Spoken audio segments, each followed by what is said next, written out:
Welcome to The Looking Glass, a podcast exploring the relationship between people and their creativity. I'm Neil Cowley, and this week we're talking to singer-songwriter Holly Walker. In recent times, Holly has become widely recognised for her work as singer and collaborator with Maribou State, co-writing many of their hits from the two most recent albums, Portraits and Kingdoms in Colour.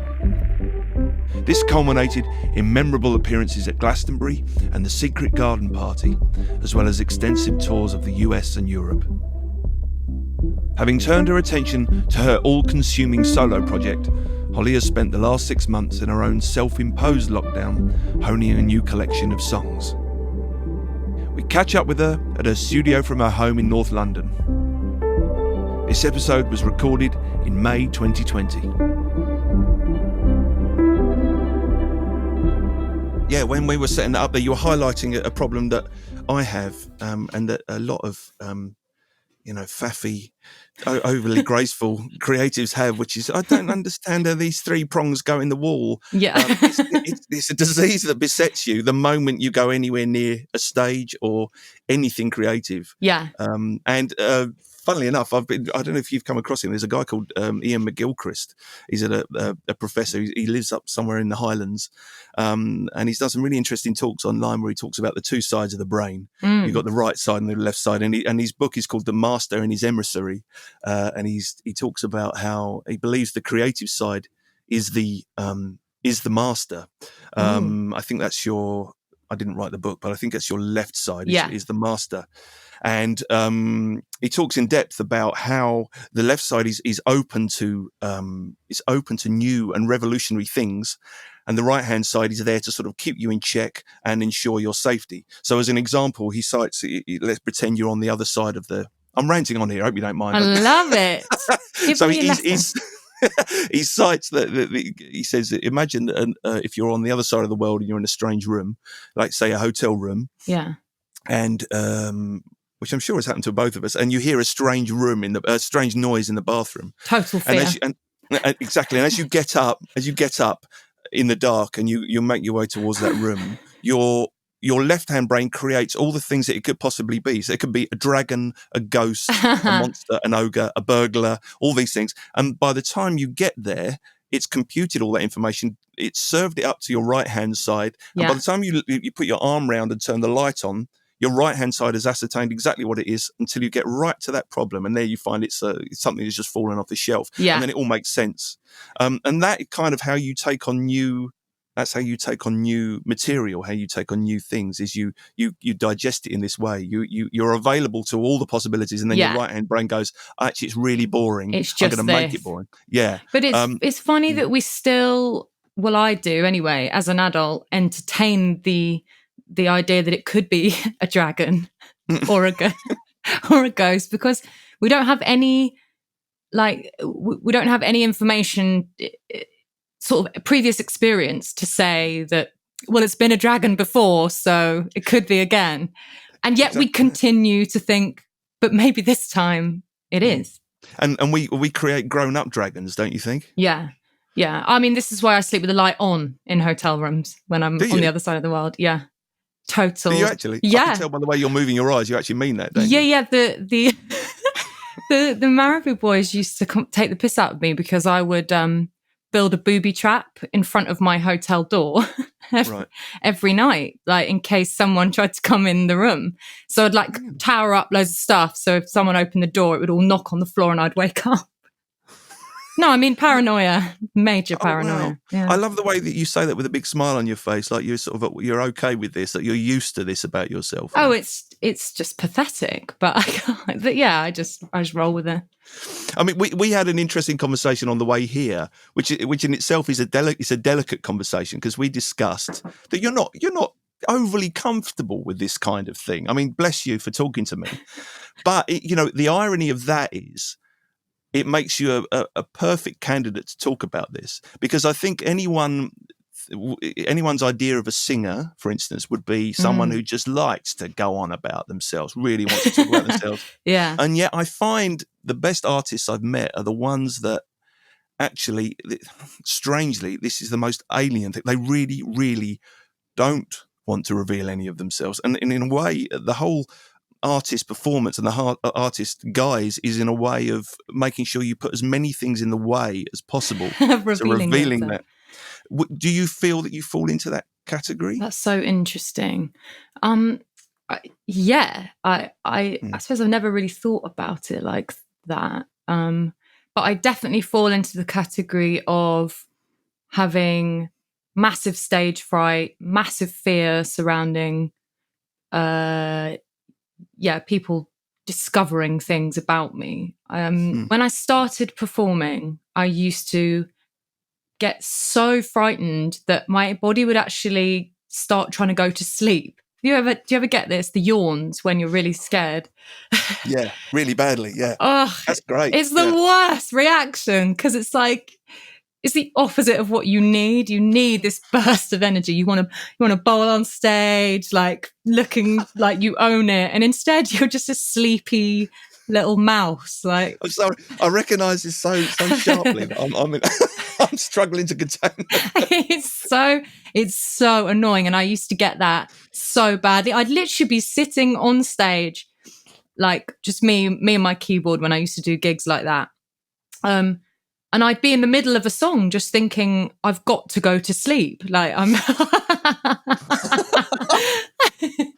you just spat water. I'd just be like, I've got to go to sleep now. I can't take any more of this. So I used to get that really badly. I definitely think touring quite relentlessly helped me conquer it. And now I would say it's the opposite. It's like when I'm on stage, I feel very free. I'm very empowered. And but it's like waiting to go on stage, or when I've come off stage afterwards and there's people around trying to chat to you and stuff, then I just feel completely vulnerable and exposed and terrified. Really? Yeah. And I'm like, can I go back on stage, please, so I don't have to talk to you? Is that because you're controlling the environment on stage? You have some sort of semblance of control. I mean, I don't really like crowds, but I quite like watching them. Are you one of those sort of voyeurs from on stage? Yeah, that's so true. Yeah, I like, and you are in a position of power when you're up there and you feel that you can conduct the crowd, and the better you get at that, the more empowered you feel. You said back then when I first started. Now I don't believe I know how or when you first started. I'm imagining. I'm just sort of. I'm going to make a prediction that there is some sort of instrumental, probably piano training of some kind. But yeah. So going right back, I started learning the piano when I was 7, and did all my grades. Did like classical piano. Did you do all your grades? I did all my grades. I did my grade 8. Yeah. I didn't. Did you not? No. What?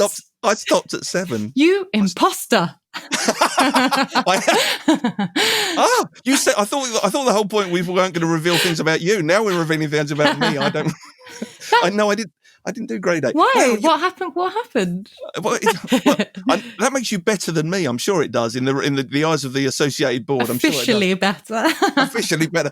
What happened was a rebellion kicked in. I suddenly had a piano teacher. I think firstly he didn't really care too much about the grades, and secondly I joined a band by that point, and I went, sod this, and just at that point I lost that drive to play classical music to that nth degree. Still in me. I still love it, and I'm sure I don't know, I just rebelled badly. But you did them all. That's impressive. I think I did rebel after that, because I went from practicing every day to just doing absolutely nothing. And how long did you practice a day at your best, at your peak, when you were most interested? It's so hard to remember. I don't think I ever did more than an hour a day. Right.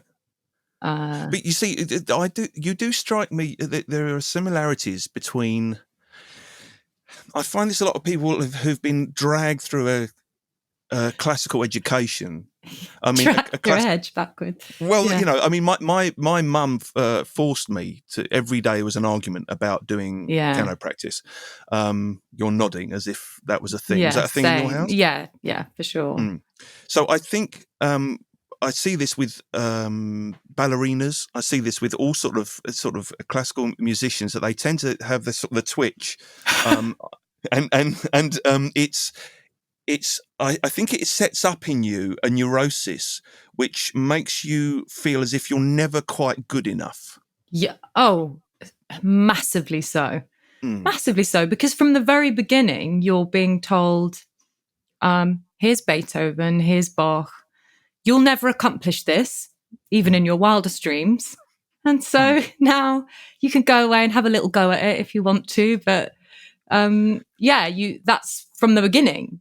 That is the sort of, and maybe that does as much good as damage, because it does, give you high standards. But when you're doing that hour a day, was there someone around saying, you must do this? Yeah, no, but you know what? My mum said to me years before that, oh, you can give up the piano if you want, it's fine.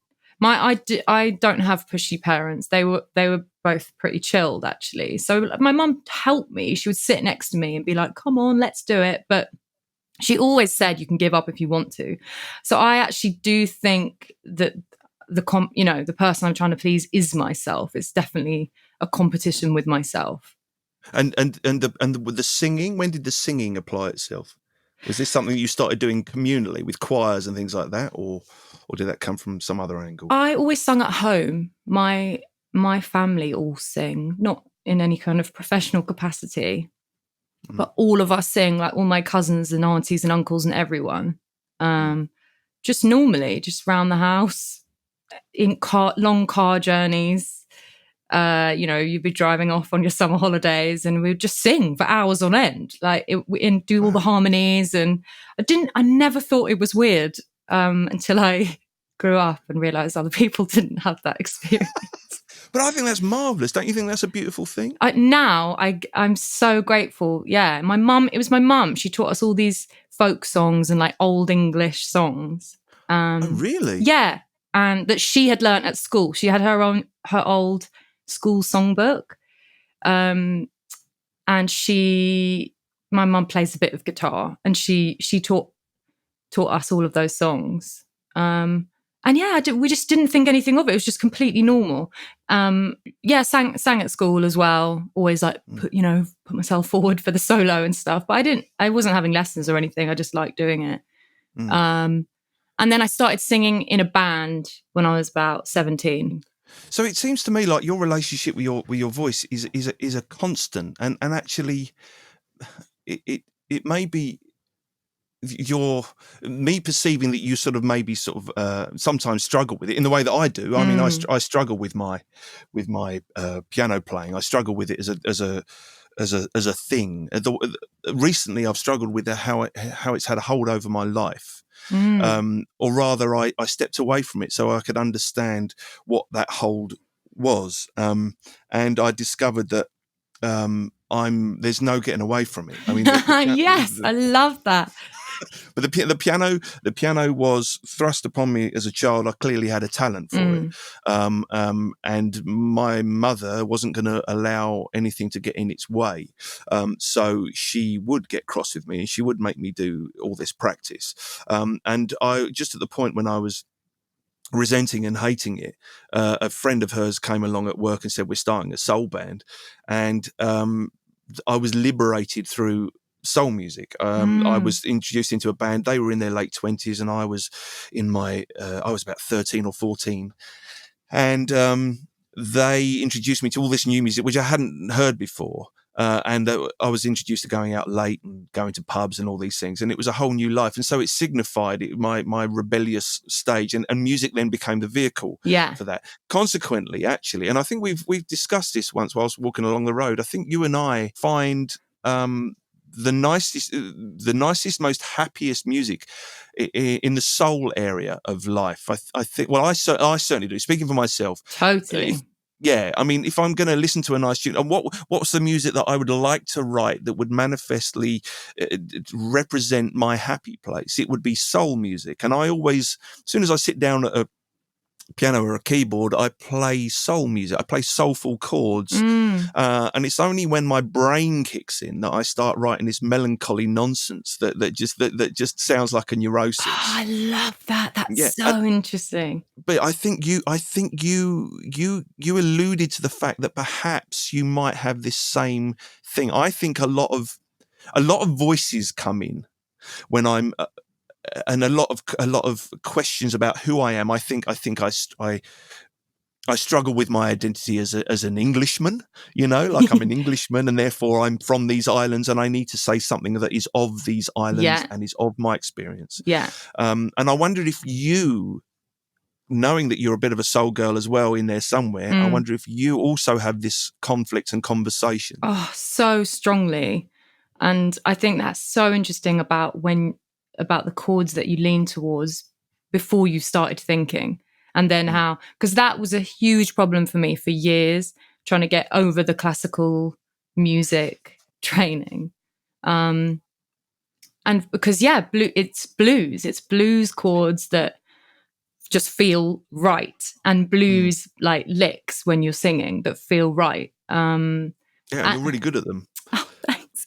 No, but I mean, I've heard your inflections. I heard I think you're, like I say, I think you're a soul girl. And I think what you say there about trying to I've been trying to untangle my classical music education. I still am. Yeah. So that's a bit weird, isn't it? Because it's given me all my technique and all my grounding, and yet I'm trying to disassemble it left, right and center and get to something pure and soulful and of myself. Because it's so cerebral, classical music, that's like, it's almost mathematical a lot of the time, and you're taught it in that way as well. So there's no mention of instinct, or just feeling it out. It's right or wrong. It's prescribed, isn't it? It's very prescribed. It's written on the page. It's prescribed. Yeah, exactly. It has to be this way. There might be a tiny bit of room for, tempo change or whatever, but ultimately you just have to do it like that. And I struggled with that for such a long time, trying to write pop songs, but being so sort of disgusted with myself for using simple chords or repeating the same 3 chords all the way through the song. That just felt like this crime, like, how could you be so boring? I'm interested in how that process happens for you. So as you say, you sit down at a keyboard and you might write something, and then you're battling with how clever it should be or how clever it should not be. You might sit down and play gospel chords, or sit down and play blues chords and write something really, really soulful, and then think, but how does this connect? Is this just a parody or not a parody, but just kind of a cheap ripoff of someone else's culture, something. Yes. How do I find something quintessential and really truthful? But I think, because I went and saw your gig in Hackney recently, and I think you achieved that. But I think that, because I texted you afterwards, and I said it's just the most intelligent pop, which I think is one of the most wonderful things to achieve, intelligent pop. But it's just a shame it has to be so painful in order to get there. Yeah, I recently, I don't want to speak too soon, touch wood. I've recently found a fluency in writing, which over the last kind of 6 to 9 months of writing, because that's all I'm doing at the moment. And I've never had that in my life. I've never given myself that time, or had the opportunity to just take that time and just write every single day and play every single day and sing every single day. And it's been so delightful doing it, because I've found a fluency and a fluidity to my writing, which means that I am finally not in my brain all the time when I'm writing, and it's just happening. And all of those influences and things that you take on intellectually you know, like it has to be this, it has to feel like a London record, and it has to, all of that stuff that it started to just naturally happen. Now, why is that? Is that the lockdown, by the way? It's definitely hasn't been hurt by the lockdown. But I was already in personal lockdown for 6 months before this happened. I really barely have left my house. Really? Yeah, I just wanted to do it, and I finally could do it. I had enough money to do it, and a flat with a spare room that I've turned into a studio. That's fascinating. Are you happy to talk about this 6 months? Because that's really, really interesting. Okay, all right. So you say you had enough money to do it. Yeah. So it's almost like this is your gift to yourself then. Massively so. And I think it's really important to say that, because I think people make it look so easy. Like when you look at other people's careers and it just looks so easy, and it looks like everything just kind of fell into place and they just sit down at their instrument and it all tumbles out. And actually, I think a huge part of it is having a physical space and some time to actually do it. So what were the things that were interrupting? I haven't met anyone who's had a lockdown for 6 months. That's fantastic. So what was it? What were the things that were stopping you access that place before you had this self-imposed lockdown then? Truthfully, just money. Couldn't afford to do that. Always had to work, be working and touring and doing shows, and so you were trying to achieve, as I understand it, you were trying to achieve a place of immense peace. Exactly. Complete silence, no interruptions. I've also come off all social media for that the whole time. Total heaven. I mean, who's had the bravery to do that? Because that's. I know it sounds like the most natural thing in the world to come off social media. It sounds easy, but it's not easy, especially if you're an artist. It's not easy to do that. How did you do that? It's just like one day, that's it? I didn't even do a farewell post. I couldn't take it anymore. I just had enough. And I knew I had witnessed myself attempt to be creative and attempt to write my album whilst also touring and being on social media. And I had observed that my creativity was so stifled by it, and that I felt so drained by it, and so my concentration span was so tiny, and I just felt like, I just knew it was a huge distraction. Was it a permanent comparison that you could access to everyone else's supposedly perfect life? Yeah, it's that, and everyone else's creativity. People, it always seems that other people are just releasing music left, right, and center, and that's paralyzing. That's paralyzing. You feel like you can't keep up. Then you feel like an imposter. Well, if I can't keep up, and that's the culture and that's the industry, then I'm obviously just not made for it. I mean, it's a permanent environment where you can literally compare your timeline to everyone else's, and timeline's a big one. I mean, in this game, I remember saying when I was 18, I'll give this till I'm 20. Oh my God, that's hilarious. And then in my mid-20s going, well, I'll give this till I'm 30, and then that's it, it's gone, and here I am, I was 7 years old, and that's the most ridiculously stupid thing. Yeah. And as I think we've discussed here before, I think my ambition is to do this until the day I drop. If I achieve that, then I'll have achieved my goal. Exactly the same. There's no, I haven't got anything better to do. That's the reality. What else am I going to do with my time? I can't think of one thing.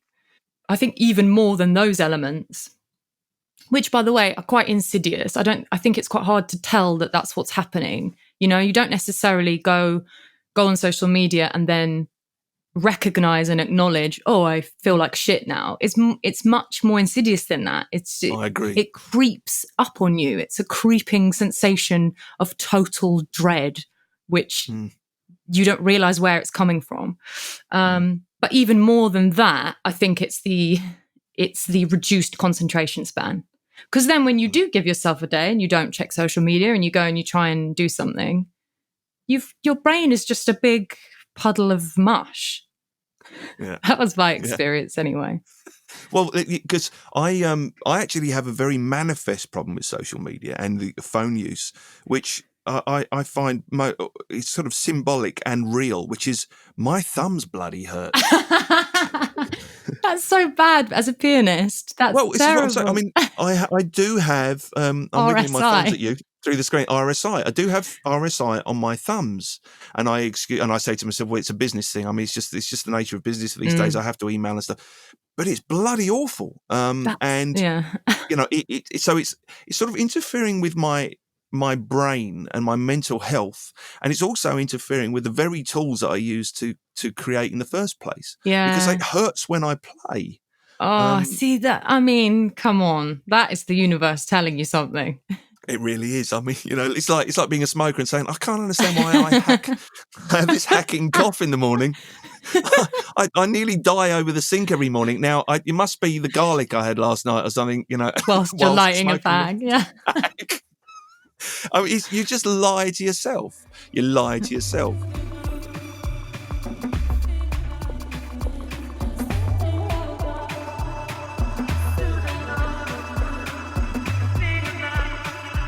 Singing is so fundamentally a part of me. It's not something I think about. It's not something I wouldn't list it as like one of my, you know, things that I enjoy doing. It's just as normal and as part of my life as, I can't think of a better example, you know, just as like sleeping, drinking tea. It's just that intrinsic. But that's precisely why I've invited you to talk on this, because I recognise someone who cares so deeply about what they do. And I think that is an entirely different burden from someone who thinks I must make money from this, or I must be successful at this in commercial terms, or I must prove everyone wrong with this. I think you care so much about singing as I care about the piano, or what music does and what music is. And I guess I'm trying to decipher what that does and what that does to one's life in your decision making. Are you permanently trying to protect that music within you? Yeah. Yes. God, that's right. That's so accurate. Yeah, trying to shield the sort of purity of it. Trying to not let anybody spoil that or destroy that, because it's you know, it's the most precious thing that you have, really. So you're right, and there's definitely a conflict when you try and commodify it. So it's a jewel that you're protecting within you, then. Yeah, that feel. Yes, Neil, that's exactly what it is. No, but that's so true. That really rings true. It feels like that, and it feels more. Yeah, it just sounds just pretentious, but I do sing for myself, you know. Yeah, of course. Well, don't we all? I mean, but that's the permanent dichotomy with it, isn't it? I mean, and again, social media is a terrible place for that, because it's constantly telling you that the only form of success is 30 million followers. Yeah. That's the only form of success, and then all of a sudden, you know, 5-10 years down the thread, we're struggling to remember who those people were who had 30 million followers, and then something called music then emanates from that past, and music comes through and reminds you when it was good and how it was good, and perhaps we didn't really see it at the time. So there is that playing in your mind, I think, sometimes. Yeah, totally.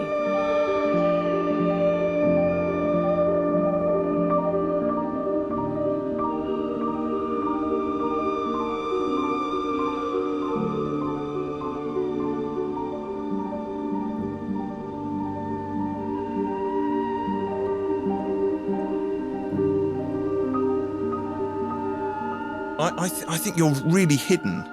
I don't want to get. I don't want to get. Don't make me cry, Neil. No, I don't promised. I might have to. No, I'm interested as to why you do something that actually is so ultimately public, and then you have to present something that is everyone. I mean, how do you deal with criticism? Terribly. Yeah. Terribly. I take it so to heart. I mean, I haven't had to deal with it yet on any kind of significant scale because I haven't even put out an album yet.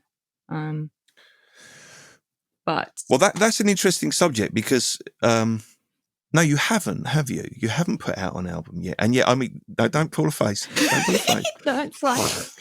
And yet, you have a huge amount of amazing material. You've had huge success with Maribou State, with everything you've written with them. I mean, people love your voice. People love your songs. Don't look at me funny. You're looking at me funny. No, just wait. But you did say to me just recently, I've got I mean, I think it's the result of this 6 months you're talking about. Yeah. I've got a collection of material here and I'm ready to go now. Yeah. Does it feel like it's the right time? Yeah. Right. Yeah. I've bloody written it. I've bloody written it, haven't I? but that build up of expectation in yourself, that's a hell of a big one on your shoulders, isn't it? It was, and it was driving me a bit crazy. And I think we've had conversations where that craziness was starting to reveal itself. I had placed so much emphasis on it and so much pressure on myself to make it incredible that I had succeeded in completely paralyzing myself to where I was like, I just can't do it now. I've left it so long. I've been writing and rewriting it for so many years, different songs, take them through different, loads of different renditions of the same song, and then eventually throw that song away and then start again. And it goes on and on and on. And you think, well, I've just put so much into it now, and I'm so desperate for it to be really good that it's almost impossible to finish it and release it. But I think what I feel, and I'm sort of hesitant to say this because I haven't actually finished it yet, but so I'll probably eat my words. But what I feel is that I've let go I've shed quite a few just superficial hang-ups that maybe were plaguing me a bit before. I've just let go of them because I think maybe it just happens, with age, or maybe it's just after a certain amount of time, you're just free. You've liberated yourself because all the deadlines that you may have imposed on yourself, well, you missed them. So now you've missed the deadline. Just do it. There's now nothing you feel. It's almost like you think, well, I've already messed it up. I've already fumbled it. So, and like in a gig, yeah, I'm sure you found this when you mess up near the beginning, you're really nervous and you something goes wrong. You have to start a song again, and it's like everyone heaves a sigh of relief, and then you just play the best gig of your life. Totally, because you've already fumbled it, so there's nothing to lose now, and that is how I feel. Yeah, I love that feeling, that liberation of I fucked up. There's no way that I've done it all. Maybe you should start all your gigs in future by just fucking run out, fall on my face. Yeah, I do. I think it's brilliant because you realise that it never mattered in the first place. And there's all kinds of quotes on there about how the amateur takes it too seriously, and if you. I haven't heard that one. The amateur takes it too seriously. Yeah, the difference between an amateur and a professional is that an amateur takes everything far too seriously, and the moment you cross over into being a professional is the moment where you realise it's a craft like anything else, and you just have to get on with it and do it and stop being so precious. And that and that's when you actually get good at it and can produce something good. So really, I think, the likes of yourself is you're being paid to go through the agony of it and reveal your sensitivity and show your pain with it. But then the question is, how much of that are you prepared to show? You're right. That's the question. And sometimes you can sort of, berate yourself because you think, I'm thinking about live gigs more than writing now, but you haven't actually committed to it as much as you could have or should have. Because it's just really hard to do night after night to properly embody it and feel the feelings. I suppose actors and all performers have the same thing. I'm interested in whether that's the same. Obviously, you don't sing, but when you're emoting through the piano, do you think that feels the same? Same as me emoting with my voice. My process is I want to convey something emotive in me and deeply emotive, and yet I actually manifestly go through a conflict. My right hand side, my right shoulder, because I used to always play with my right hand side to the audience. My right hand shoulder would lift up and try and hide my face. Protect you. Oh, yes. Bless you. Oh, that's so sweet. Just shield yourself. So consequently, I've got this twisted spine. I look like Richard III. That adds to your pathos. I've got the withered arm and the right hand shoulder, and that right hand shoulder would denote where I was at with the audience. It would certainly start there. If I was nervous, it was up high, and I would want to, isn't that bizarre? I mean, how stupid that I'm at a live concert, I'm there to entertain the people who've come to see me, and yet I'm trying to hide from them so that I can do something private over here, which in turn I know they're going to hear, but I can only access it if I just sort of shut them out for a bit and I protect myself from them for a bit. And now if the show started to go well and I started to get a bit cocky, then the right hand shoulder would come down. And I might even start swaggering a bit. And then actually the whole thing might tend to become a bit comedy. I might then start to send myself up. So really, the bit that I think is the most important is the bit where I've got my shoulder up. That in turn makes me play in a very constricted way. So I'm not free flowing when that's happening. I mean, it's bad practice to be sitting there twisted like that. So I play much less, but when I do play, I'm kind of crying a bit. It's almost like every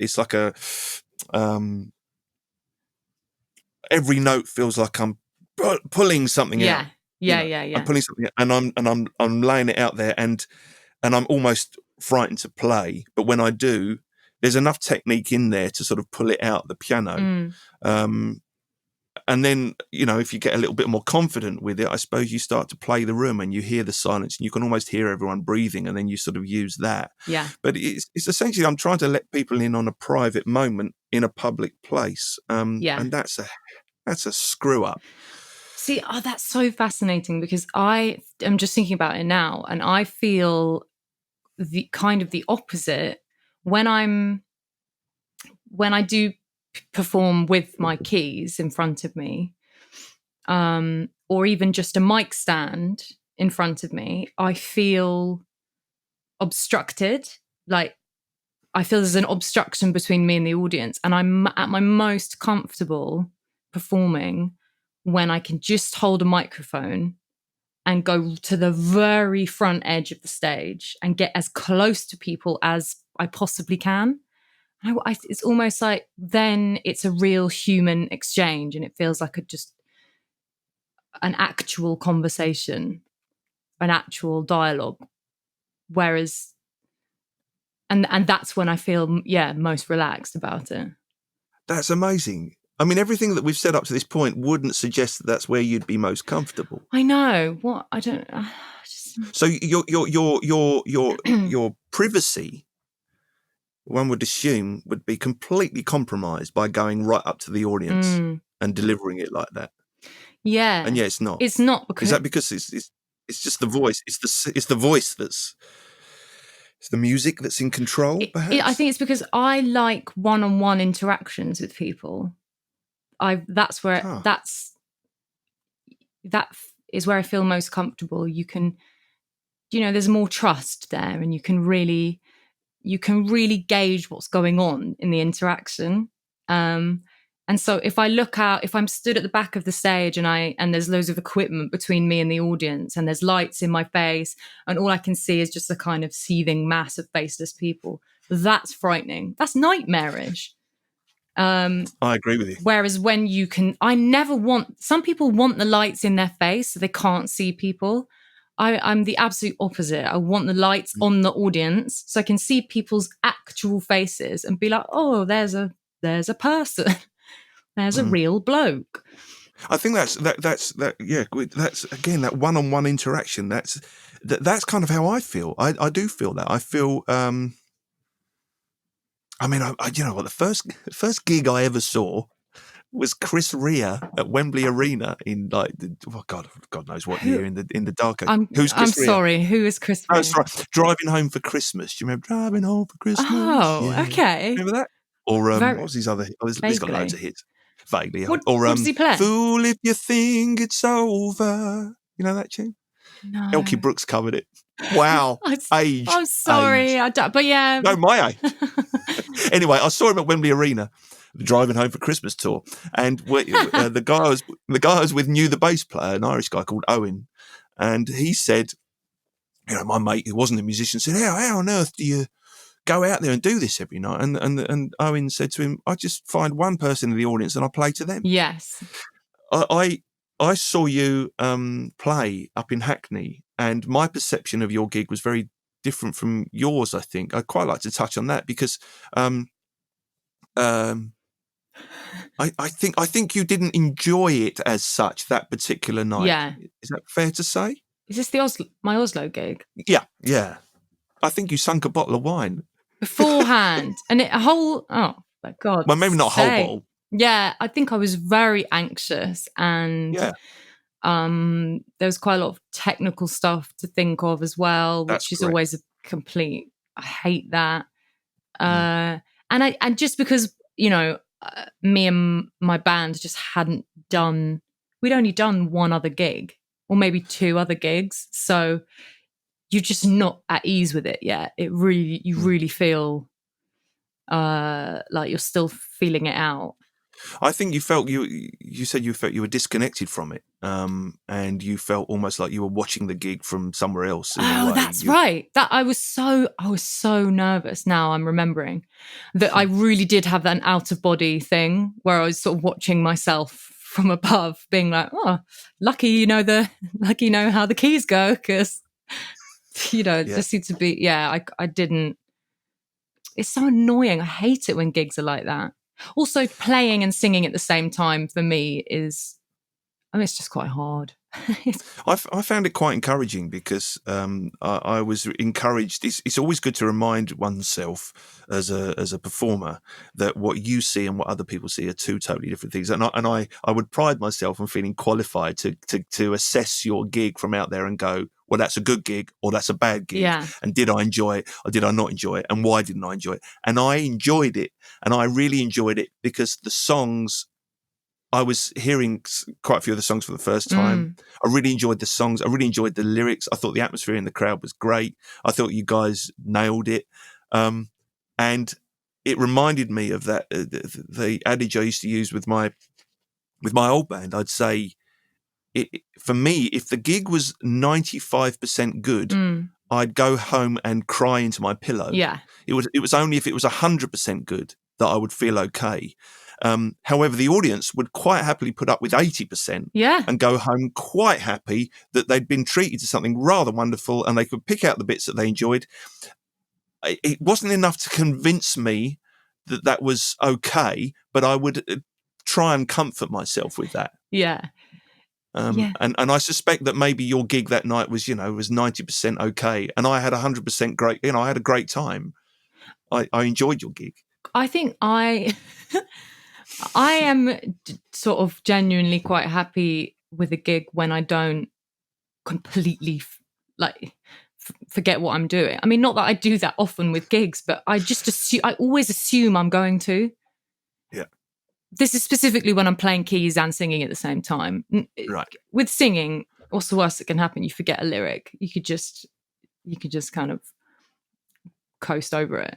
But with playing, I think that when it's my project and I'm the keys really are holding the whole tune together, and if I stop playing, then there isn't really anything. There's not much of a tune. That just induces a lot of fear. Well, I've entered into that realm recently because I've introduced a lot more technology onto my show and my stage stuff, and I had the same utter nightmare. I used to, knowing that I had to press a drum machine at a certain time or do these bits and pieces. I had a horrible time because I was engaging. It's back to Ian McGilchrist again. I was engaging right hand brain to deal with this stuff. And I couldn't relax. I couldn't enjoy it. And I just felt that therefore no one was enjoying a single thing because I wasn't. Probably not true, but it still inspired me to try and get rid of that somehow. And I don't know whether I came to a conclusion about that, whether it was just that I needed more practice doing those things so they became second nature. Probably that. Yeah. But I'm always trying to get that space where I walk out and I kind of don't know what's going to happen. Isn't that? I mean, that's peculiar. Anyone would think that was peculiar.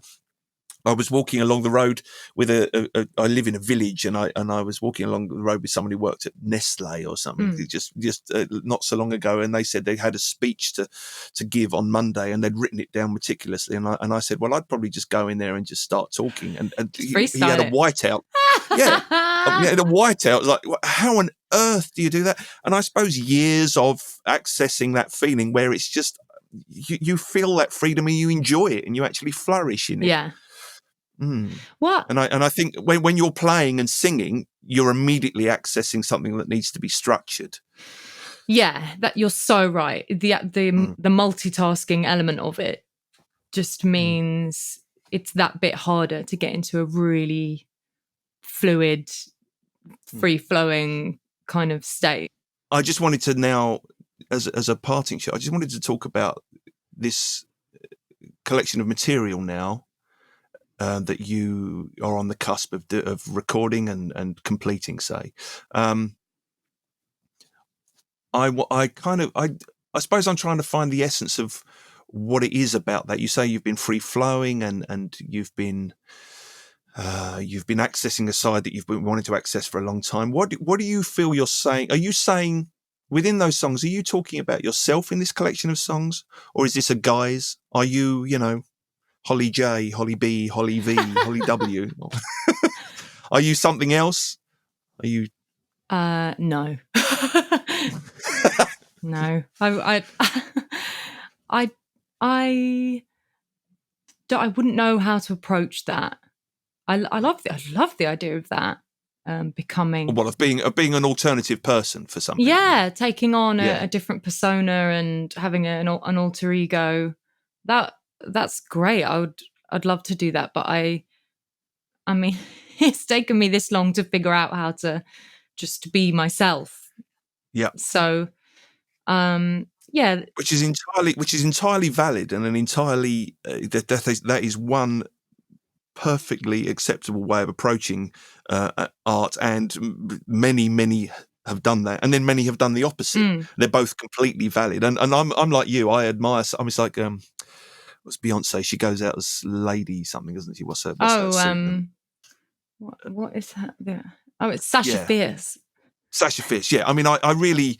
That's obviously empowering to her, and she can go out and just be that person and can channel so much, and to be free of herself. And maybe that would be a luxury, a glory, to be free of the constraints of who we are. And it harks back to what we were saying about playing soul music.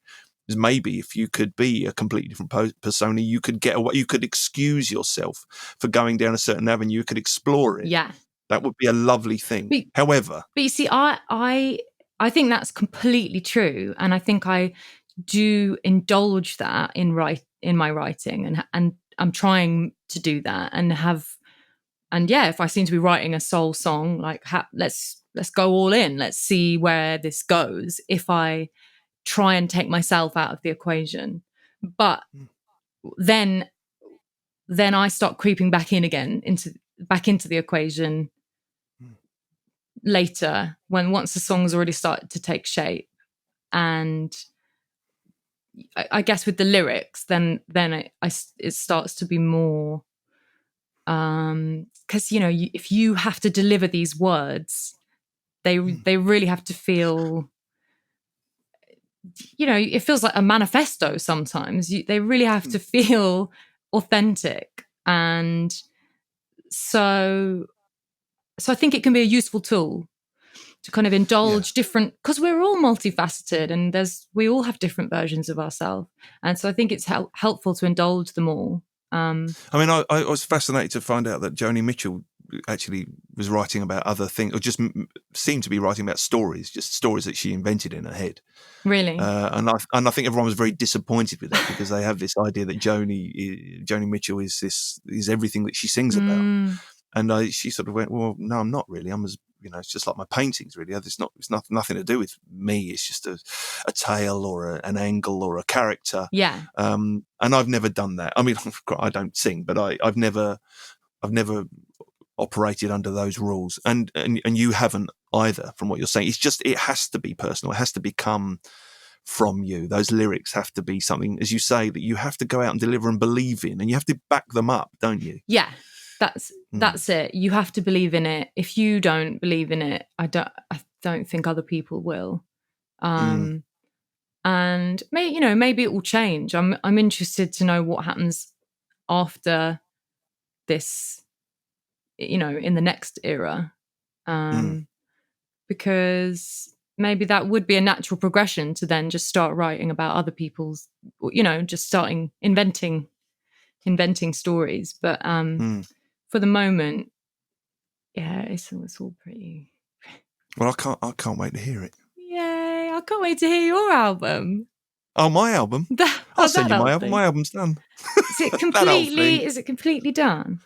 It's completely done. Way ahead of schedule. I think it's out in November or something. So it's way ahead. But we'll be releasing sort of little things in between. And amazing. Well, it is amazing, and yet that's full of neurosis as well. I mean, I've been, because there's a huge amount of time between this and release, I've had the opportunity to indulge myself in a way that I really don't enjoy. I've had the opportunity to go back and go, oh, I think I might remaster that. No, I think I might. And so I've been down that avenue, and of course, ultimately ended up back where I started. That old crap. Yeah. And then find that everything that I feel about myself is interpreted, or rather, I listen to the album on one day and I go, if I don't like myself on that day, I hate every single note of it. I mean, it relates to what we're saying, really, but I just insist on dragging myself through this and not allowing myself to take over. There was one point where I was talking to my producer in Berlin and the mastering engineer, and asking them to do certain things, and I was just apologizing left, right and centre for being such a diva and just a detail merchant, and going, just please indulge me, I think I'm wrong, but please indulge me. And eventually I was wrong, and they indulged me, bless their heart, but it relied on their patience and trust a lot, but we got there. And I'm happy now, and I'm just going to leave it alone. And I desperately want to avoid listening to it anymore, because I'm out the other side. I mean, it's not demo-itis, as we talked about earlier. It's just I'm out the other side-itis. It's like, oh, please. No. I saw Woody Allen interviewed on Wogan once, or was it Parkinson? And they said, oh, look, we're going to show you a bit of Annie Hall. And he went, no, I can't watch. I'm just not going to watch, because if I watch it, I'll go, oh, I should have lit that better. I should have had that person coming from the left, not the right. I'm wearing the wrong sweatshirt. It's not great to go back over that old stuff. It doesn't really serve much purpose. No. And some days I fall into it and I play old stuff, and I just detest everything I've ever done. And because that's normal. It's so normal, and it's so easy to do. And I think it takes years and years to be able to listen back and sort of take pity on your former self, and listen back with compassion and sort of go, oh, that's actually quite good. I don't know why I was so hard on myself at the time. Well, that's the beautiful moment, I think, and I think we're talking like maybe a decade or more at least, you know. But I think you do get to that point. You listen back, and you go, "Oh, you're actually quite good, actually, aren't you? You smashed it with that song, you're right." Yeah. And then you go, "Shit! I wish I'd enjoyed it at the time because I did nothing but self-loathe." Yeah, but you do Yeah. enjoy it in the very initial germination of it. You do. That You do. moment is so golden, and that is why we keep coming back for more. We did. You did it to me. Where you sang over a track of mine, bless you, called Joan. I love it. And you sent me a little phone demo of it. And the moment I heard it, I just went, "Oh, that's beautiful. You've nailed that. I think between us we decided we'd give you the task of getting into the character of Joan of Arc." Yeah. And you did, and you came up with this beautiful perspective. I felt her pain. Everything about that. I did love that piece, even if I do say so myself. The instrumentally, it's gorgeous.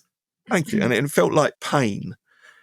And then you added more pain in a sort of a strange, timeless retrospective, and it was gorgeous. And that moment, I can remember what I was doing. I was in my kitchen and I listened to it and I went, "Oh, everything's going to be fine. Oh. Everything's going to be great. It's beautiful." And we got it done. And sorry to send your beautiful music into the same filing cabinet as mine, but I now can't listen to it and won't listen to it probably because it's wrapped up in me and you and everything else. Yeah. I won't, but I do know that it is beautiful, and I also, it helped to have you collaborate on it because it meant that I could at least 50% like it. That's so true as well. When you just slightly take the burden off yourself, and I really like it, and even including my bit, and that's partly because you gave me this character. So well, we've just been saying this. Yeah, so actually just thinking about it, that I really enjoyed that, and I didn't. So maybe I just need a few more briefs. I just need someone to say, here's your character. But it's interesting that idea of her being a historical character, a real character, chronicled. Yeah. That we have her on record. I mean, if you watch that Joan of Arc film, which I think I threw you away, from 1926, it's based on the transcript. It's based on the actual transcript from the trial. From the real historical. Yeah, I mean, the guys who were taking the transcript at the time, they really did persecute her in that way. Chilling. It is chilling, horrific, and boy, does he capture that in that chilling film, in so close up, and those tears. And I mean, I think I told you at the time, the director, who was allowed to do those kind of things, then the director had her kneel on gravel so that she cried more. Oh God! So the actress cried more. Yeah. Pretty harsh, but it's interesting to find real characters to write about, and that's what I found so poignant about that, is that I think you highlighted and accentuated her pain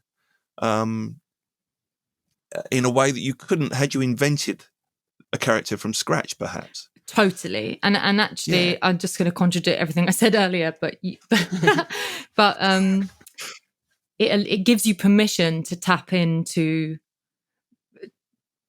a pain that is yours. You do possess, but it's kind of opens that door for you to do it, and I do think that sometimes the most truthful thing is the fictional account, Yeah. So I've just completely contradicted myself, but no, you haven't, because I think that was a particular case in point, and I'd be quite interested to see you do an Anne Boleyn. Yes, this could be like a historical series. Why don't you write for the head as it falls to the ground? That's a genius idea. You've planted the seed now. I'm going to go. I want you to do a series just off the back of our little. I want you to go away and do your own series of historical characters. The Wives of Henry VIII through the medium of song. Well, they'll sell it at Hampton Court. Yeah, I mean, it's perfect. Well, it's been lovely talking to you, Holly, as always. Likewise. And I'm sure we'll pick this up again in person because these conversations go on all the time with us. They're going on till the end of time. So they are, and I always enjoy them. So thanks for being on this. My pleasure. Thanks to Holly Walker, and thanks to you for listening. Please make sure you subscribe wherever you get your podcasts so you never miss an episode.